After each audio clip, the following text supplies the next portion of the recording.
Hello, my name is Val. I'm from the Wirral. I'm here to talk about vaginal mesh and my experience of how it affected my life and how it is now. Thank you. My story begins in 2006 when I had elective surgery for urinary stress incontinence. At the time I picked up a leaflet in my doctor's surgery which I now see as very much a leaflet that was selling this surgery. It has been described as being aggressively marketed, which it was, very much so, although we didn't understand it at the time. I won't say too much more about that. I didn't have a serious problem in a way of lack of control that much. I had the kind of problem where you run for a bus or you cough, and I leaked urine like a lot of ladies do.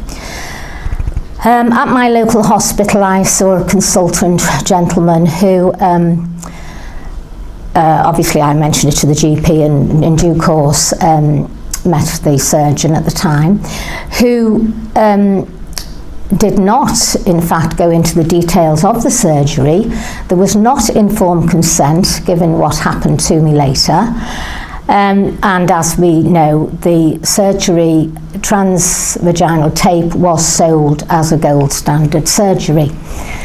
I had the surgery as a day patient, elective surgery, and having complete faith. I don't know why, probably historically, because ladies did when they didn't talk about their parts very much, and all our mothers and grandmothers had things done down there.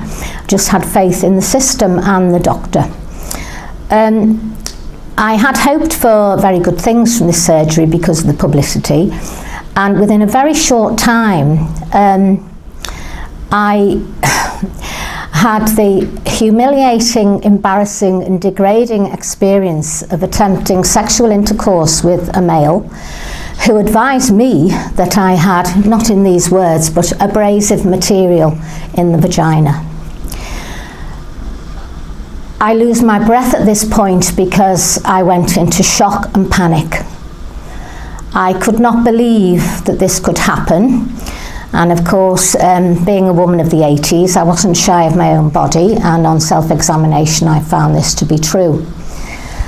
I went into a panic and I went hurtling back to the surgeon who had embedded the TVT. One of my great griefs about this surgery is there are many ladies going around with wheelchairs, colostomies, all sorts of things. I am a very fit lady. I had great sexual confidence and was looking forward to being improved with this surgery regarding the urinary stress incontinence. My damage at the time was psychological, serious damage. I can feel myself colouring up because it's distressing to me now to relive. I found that I went back to the consultant, as I said, this was within a few weeks, in the kind of mind fix of fix me panic, because I could not see how this could happen. A great grief for me was that the incisions on the pubic mound was never described to me before. I enjoyed a confident life as a woman, and I consider the pubic mound an erogenous zone. I liked my pubic mound. Had anyone ever said to me, Mrs. Curtis, you might have abrasive material in the vagina and you will have scars on your pubic mound, I would never have agreed to it. It was never shown, demonstrated. Why it was considered we didn't need to be educated, I do not know. I'll try and be briefer now because it is a saga, and we've all heard other people ladies telling this story, and of course some men who've been harmed or their whole relationships have been harmed because our femaleness was not respected. And even now, it's 13 years, even now, occasionally, on some days, I do get sensations on those incisions, but logically speaking, if you had intercourse in a position with pressure on the pubic mound, you would always feel sensations, or it would be painful. Degree of pain, I'm not quite sure, to be honest now. Anyway, over an 18-month period, I saw 4 consultants. I did go back to the original surgeon. I was very distressed and angry. I do think I was severely mentally disturbed by it at the time. And I asked a lot of questions, and I felt, well, several things. How could this operation be allowed to happen? To me, it was an attack on femaleness. Didn't make any sense at all, and I wanted to be put right, as I thought. We all know now that it really, to remove mesh from the body, the analogy has been made that it's like trying to remove chewing gum from hair, because it is meant, as we know, to meld with your flesh, which is the strength of it. I couldn't fathom why NICE had ever agreed to it, although now we know that it was never specifically tested to put in that part of the body. Whether or not mesh in other parts of the body is a better idea, I've no experience to talk about. I saw several consultants. I do have an anger with that surgeon and a criticism, very much so. Because also I had gone back to him thinking I could be put right. And in fact, to an extent, I believe, because I asked a lot of questions and I'm quite good at articulating things, at that point he dropped me and sent me somewhere else, which was not really determined. I set off on a trail of trying to find somebody to help me. And during that period, of course, I got more and more distressed over 18 months. And I did have 2 lots of what is being called trimming. On the first occasion, I went into and under general anaesthetic, I had the vaginal mesh trimmed internally, where of course it was extruding, and that was the first surgery. Now, recently, I have seen the medical records and the letters that passed between the GP and the consultants, and they say something to the effect that more or less we have, which I don't recall it being said explicitly, we have advised Mrs. Curtis that this can happen again. This was all a learning experience, is the best I can say about it, but a terrible thing, of course. The mesh did come through again, and I was relieved the second time to meet a wonderful lady who gave me a local anaesthetic this time and cut more of the mesh away. And that was over an 18-month period ending in November 2007. I do say that the woman that I was died as a result of that surgery. I'm not a lady who likes being ill or going to the doctor, and I pride myself on doing all sorts of active things, as most of the ladies I've met since I heard about the campaign, the Sling the Mesh campaign, are ladies who take an interest in their appearance and they look after themselves, and they're keen to be fit women, and I mean in an exercise sort of way. I must carry on. The issue of informed consent is very important. It's 13 years. I'm not pretending that I went into a corner and hid. But my confidence was never the same. I had anticipated not being on my own for the rest of my life and not being single and looking forward to a future love life, if I'm honest. Well, I am honest. I'm very honest. That's why I think we need to say these things. They're really important. The sense of self, your sense of self is so much damaged. Our sexuality is central to our identity. And I consider it an assault in the circumstances.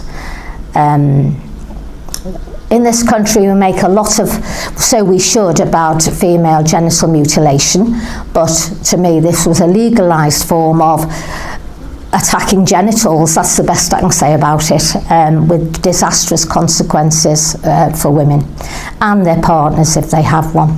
Oh yes, the very lovely lady who I saw the last kind of surgery I had said the vaginal skin is very thin, and I think she would not have criticised a fellow professional, but I think probably that's the case for everybody. I don't think it was about any peculiarity to do with me. I think it was an observation on, and as I see it now, if there was a risk to one woman, there should not be if you're going to be in that position, and it is a big risk. One of the things I feel very strongly about is there must have been a lot of women, as we know now, looking at the numbers, who found themselves in this situation, but nobody told us. So I'm going to be very political and say it's a bit of divide and rule going on as well. There are groups for all sorts of conditions and things, but nobody told us about the other women. And ladies generally didn't talk too much about what was going on with their genitals and any problem to do with waterworks or sex lives. It's not really an open subject. The result for me was, I'm now considerably older, the result for me was then a total distrust of the medical profession, although I'd met a very nice lady at the she was the first person, and I had seen two other women, who empathised, I think, and was considerate and very kind, and it was nice, it mattered. Nobody said sorry. That was what upset me so. Nobody said sorry. This was a great big thing to happen to anyone, and it shouldn't happen. My fear of trusting medical things now, or consultants, you know, the urinary problems continue and obviously worsen because of age. But I do think, had I not had such a bad experience, I would have gone back somewhere if I'd had faith in the system. I feel now that the questions I was asking when I went back to that surgeon initially, they've all been validated in what's come about now with statistics, with the campaign and the government review, that now we know. I'm told that the old operation was colpost suspension, but you could do 3 TVTs in the time it takes to do one colpost suspension. But I still cannot understand why anyone would think it's okay to make incisions on an erogenous zone of your body without telling anybody and suggesting it might be okay. It isn't okay, it's a disgrace, it's an assault. I do dismiss a lot of the things that I read. I'm not a social media person. I've got my own mind.